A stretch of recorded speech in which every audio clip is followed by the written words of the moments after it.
ভালোভাবে ঈদ কাটাবো আশাবাদী। আর সবাইকে ধন্যবাদ। আগামী বাংলাদেশকে কেমন প্রত্যাশা করেন আসলে?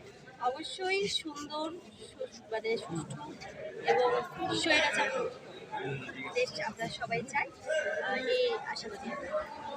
বাবু ভাইয়ের কাছে লাস্ট কোশ্চেন, আগামীতে ধরেন বিএনপি রাষ্ট্র ক্ষমতা আসবে, এটা নিশ্চিতভাবেই বলা যায়।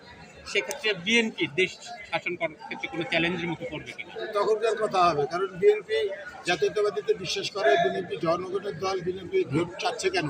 বিএনপি চাচ্ছে এই জন্য যে ভোট দিয়ে একটা নেতা তৈরি আসবে, একটা প্রতিনিধি আসবে। ভোট থাকলে অধিকার থাকবে, আর অধিকার না থাকলে তো মানুষের পাশে থাকতে হবে, মানুষকে পাশে রাখতে হবে। আমাদের সেই কাজটাই আমরা করে যাচ্ছি ঐক্যবদ্ধভাবে। আমরা সেই কাজটা করবো। আমরা যদি ক্ষমতায় আসি, মানুষকে সাথে নিয়ে থাকবো। আলহামদুলিল্লাহ রাব্বিল আলামিন আর-রাহমানির মালিকিল ইয়াউমিদ্দিন ইয়্যাকা না'বুদু ওয়া ইয়্যাকা নাস্তাঈন ইহদিনাস সিরাতাল মুস্তাকিম সিরাতাল লাযীনা আন'আমতা আলাইহিম গায়রিল মাগদুবি আলাইহিম ওয়ালাদ-দাল্লিন। আমিন। Thank you